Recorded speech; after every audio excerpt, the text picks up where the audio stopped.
the classroom and read books to the kids? And I said, yes. So I started going every week, reading to the children.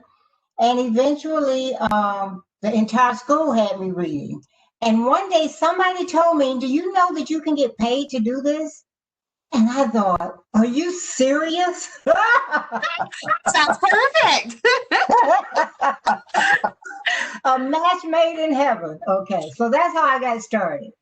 Gotcha. So how many years now have you been doing professional storytelling? I started in 1993. Okay. And I would do it part-time. And in 2001, September 11th, 2001, the day life changed in America, was my very first business day of storytelling. And so that's how I got started, and that's how long I've been telling. Okay. So, for those of us who just now joining in, this is Josie Bailey. She's a professional storyteller. She's been with the Mabel House with the Harvest Festival for at least 8 years, which is as long as I've been here at the Mabel House.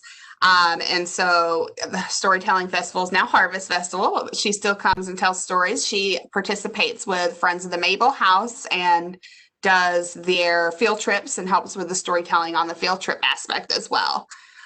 So, you started in 2001, professional level, your very first event, but where do you find yourself using and how often do you find yourself doing storytelling now?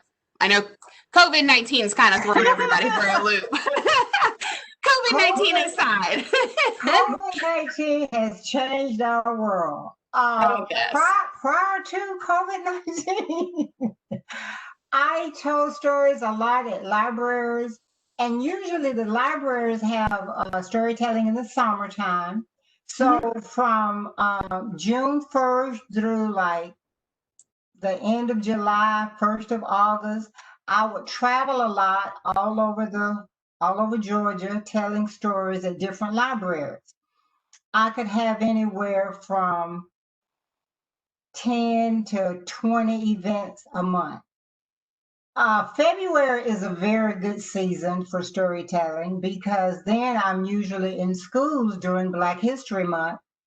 I could do 20 events very easily in that month. October is a good month because it's usually festivals. And so other months, you could do 5 to 10 events a month.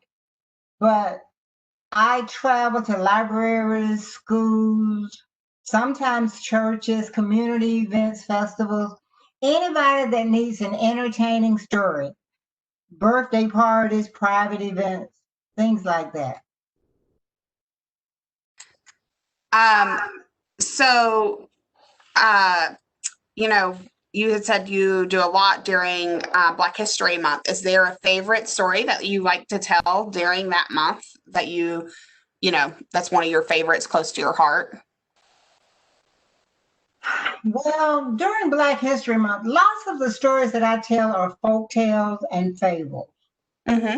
So I do some Anansi stories and I do Brer Rabbit stories. And a lot of people invite me during Black History Month because my engagements are usually fun. Sometimes people will ask me to do portrayals of like Jackie Robinson, Martin Luther King, different Harriet Tubman, different Black characters. But usually they invite me in to give the kids a break and they have fun doing folk tales, and American folk tales. So I do a lot of that. Okay.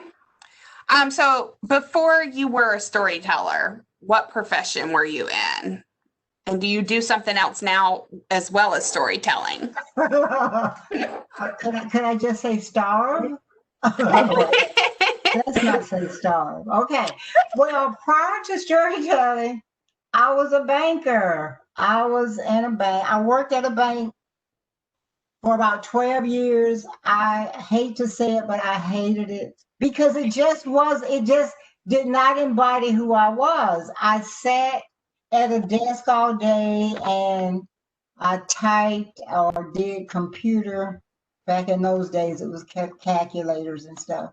And I just hated it because it just wasn't me.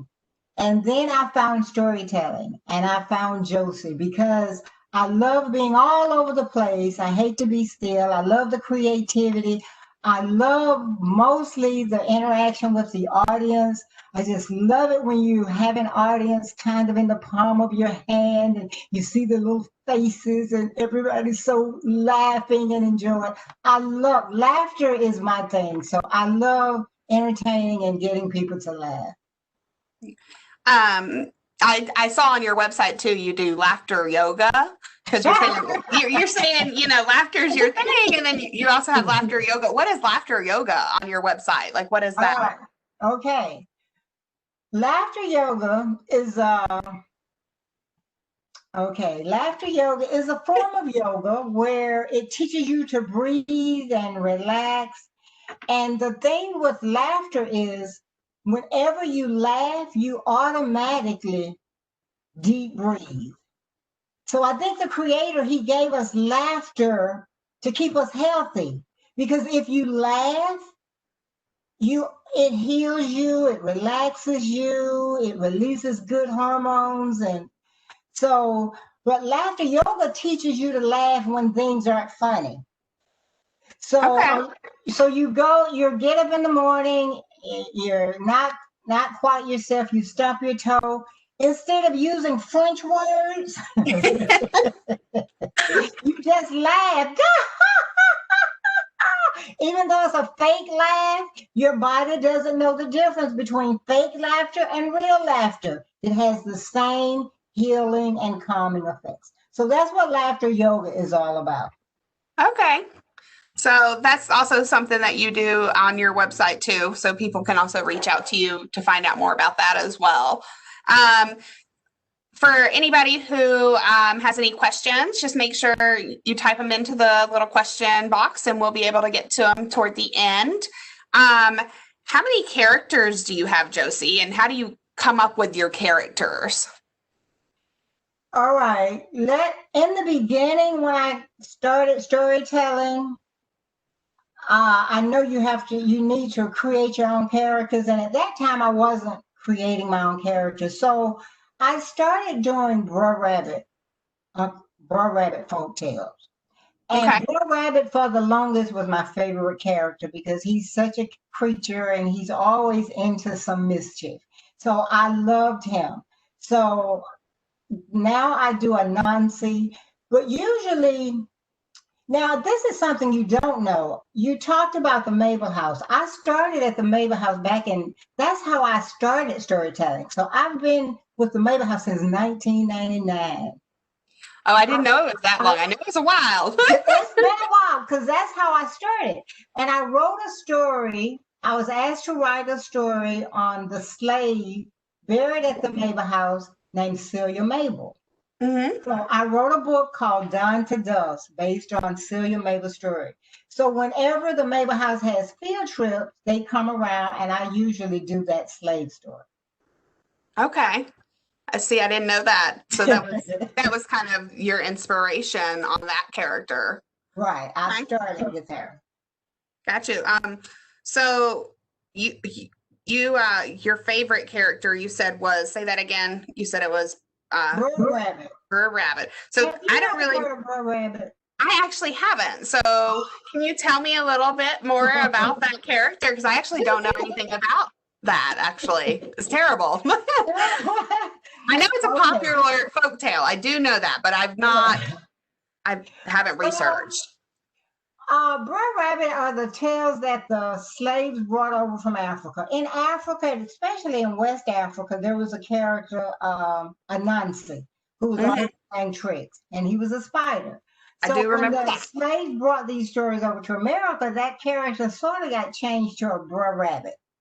Okay. And so Brer Rabbit, he's this animal, and he goes around playing tricks on everybody. human beings, every animal, it doesn't matter. But he's the smallest thing in the forest, and he plays tricks on everybody. So Brer Rabbit has all sorts of stories. He plays tricks on Brer Bear, Brer Fox, Brer Coon, Mr. Man.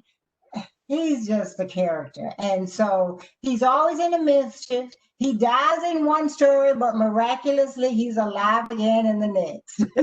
It's a kind of a mischievous character. Yes, Always in trouble.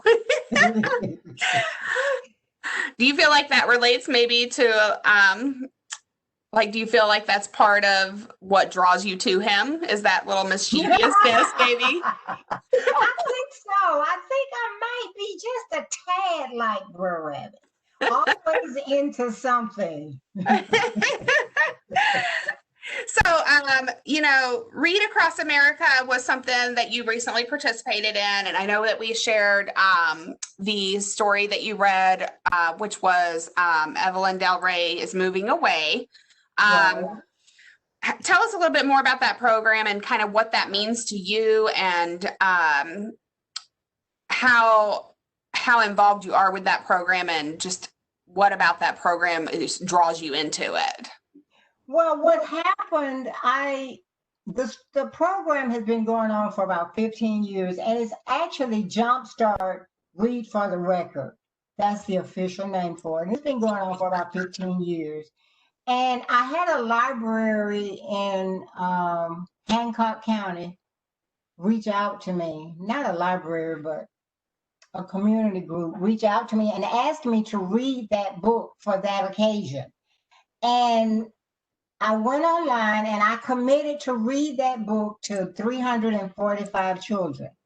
With this being the COVID scene, and I was unable to physically read, I recorded that story, which you put on your website, and sent it out to basically most people that I knew their email. I just sent it to them and asked them to share it. But it's just an effort to get younger kids interested in reading. And that's why I got into storytelling in the beginning, because sometimes I would see teachers reading books and they would sound like, ah, nah, nah. And so I just decided, I need to wake those characters up. I need to get the children excited about those characters. So that's really how I got started in storytelling, because I wanted the children to get excited about these books. I love reading, and I love motivating children to read. And so whenever I read, I try to put so much drama into it that if they don't remember the book, they're going to remember the story. And lots of kids will come up as a result and say, oh, I want to read like that, or they want to read that book. So I try to wake up the characters, whatever the characters are, I want to wake them up. Even Evelyn Del Rey, reading that book, I wanted to give it a little more life than it normally would have. Right. And I will say I enjoyed listening to you read it. And thank you. Illustrator, you know, you really pulled out that character the way that you did read. Is there a book that you've read recently, other than Evelyn Del Rey is Moving Away, that you really enjoyed reading? Putting you on the spot. This book that I really love reading. It's a Dr. Seuss book. Okay. It's called Hooray for a Differ Doofer Day. And at the end of that book, it has this song, and it goes, hooray for Differ Doofer Day. And I sing it so ugly. Hooray for Differ Doofer Day. So the first time I read that book, it was to a group of fourth graders. And when I got to the end of the book, I had them repeat the song after me. So I would say, hooray! And I would say, you say who? And they had to say it ugly, just like I did. And it was so hideous. But when I finished, everybody would say, let's sing that song again. Well, I mean, I feel like storytelling and the drama of it, and then also you're bringing in the singing to it too. I feel like that's very much like actors, like you're very much an actor on what you're doing. It's just a different format that you're doing it, and it's usually a single, just yourself, right? Like you don't usually do with other people, correct?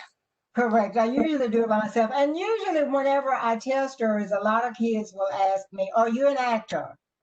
And I guess I am an actor, but I usually do the one act thing. And so they ask me, have you ever been in plays and I used to try to be in plays, and I love plays, but I think I'm so accustomed to being a one-woman act that when I'm in a play, I get so engrossed in what other people are saying that I forget when it's time for me to come in. So, but yeah, you really are an actor as a storyteller. You really do get to be an actor. So we've got about 10 minutes left, and if there's any questions, people are welcome to ask some questions. But so as far as singing go, is there any other like stories that you do that you sing with as, because I think I've heard you sing a couple times here at Storytelling Festival, right? Like that's happened, right? Now, usually when I'm singing, okay, now listen, I do sing terribly, but I also sing not so terribly. When I'm doing the story of Celia Mabel, I sing this song, Amazing Grace, and I sing it quite nicely. Amazing Grace. So I sing some songs nicely, depending on the story. Now, when I'm telling a Brer Rabbit story, and excuse me, and Brer Fox is singing to his girlfriend, I might sing like, oh, love, love, love. So, it just depends on the story, the setting, the seriousness of it. And so I can sing a little better, or I can sing really, really terrible. Well, and I mean, I think that's important too, though, to bring out the different characters of the story that you're telling. Right. So I love that aspect of it, to bring that musical into it as well. And have you ever, how do you engage the audience sometimes when you're doing storytelling? Like I know laughter is great for them, but do they ever get to participate in other ways as well? Well, it's kind of hard with COVID, but I've even with COVID, even in the videos, tried to be a little interactive with the audience. But before COVID, I did a lot of audience participation. And I think that's why a lot of kids loved my stories, because they wanted to become a part of it. So whenever I tell stories, I would try and find ways to pull kids out of the audience and make them a part of the story, or give them an audience interactive part. So audience participation has really been my call to fame. And it's stretching me, because now I have to find a way to keep the audience engaged, or try and make them feel a part of the story, when looking at a video. Right. How have you been able to do that? Do you have like kind of a system in place, or are you able to just see that somebody may be not engaged and, call them out? Or how have you been able to use the video with COVID-19 to get them engaged? Well, I might say, okay, boys and girls, I see you out there. You're sitting next to your mom and dad. Okay, join in, sing this song with me. And then I'll sing, and I'll give them a space to sing, because I know they're singing back to me. And so you have to kind of, it's not an easy thing, but you kind of have to give them a space to participate. Gotcha. Okay. One of the things I was reading in your bio was I think it was funny. You said you have the best job in the world, but you also put it there right after. You're like, she talks to animals and they talk back. So, what do you mean by that? What do you mean by that with your bio? When you come into one of my stories, my goal is to take you into my world. In my world, the animals talk, they sing, they dance, they are in love. They do all these animated things that people do. So I take you into a world of make-believe, and I kind of hope that you forget about the world that you're actually in and come away with me into a story time. I love that. I hope that I take you to another place. I love that. That's fantastic. So we've got just a couple more minutes here. So if there's any other questions from anybody, feel free to type them into the box. And one of the things I was going to ask is how far out of the Southeast have you traveled doing storytelling? Because I did see that in your bio too, that you've traveled throughout the Southeast. Like, what's the furthest destination that you've been to that you've reached out to? Well, I've told stories in South Carolina, Alabama.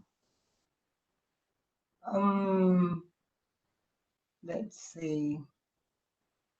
Yeah, probably South Carolina, Alabama. I did tell stories in Washington once. I guess that's not the South, but no, that's pretty far. But so just different people find me and invite me and give me an opportunity to come and share my stories. Now, I would like to say one thing about my website. Since COVID has come, I went into a different venue or avenue of telling stories. So if you visit my website, I have posted 18 of my videos, storytelling videos on that website. And those stories range from children's stories to adult stories. I even have a mathematical thing, multiplication goes hip hop DVD. Okay. I know a lot of kids have trouble learning their times tables, so I put them on the screen and I'm actually singing them. And I have let's see what other things I have on there. I have a story that tells my personal journey that's called Johnny Stimperto the Butterfly. That's a story that I've written. So I have a whole mixture of things on there. Some stories I've written, some stories I'm just retelling. I'm singing some Negro spirituals and not in my hooray for diff and doofer voice. So there's a wide range of stories on my website that you are welcome to view. Okay. And I hope you will. I hope that my audience will view some of those. Yes, I hope so too. So josiebailey.com is her website. So it's very easy to find. It's just her name. And we've got just a few more minutes here. I wonder if you would humor me. You sang just a few minutes of Amazing Grace that you do for Celia Mabel. Would you sing that song for us to kind of close us out on our Thursday 30? Oh, okay. Would you humor me a little? I certainly will. I appreciate that. Amazing grace, how sweet the sound that saved a wretch like me.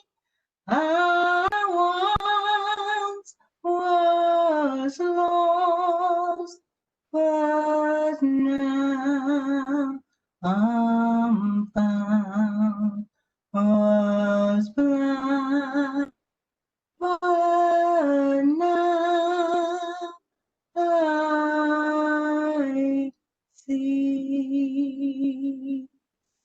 Thank you so much.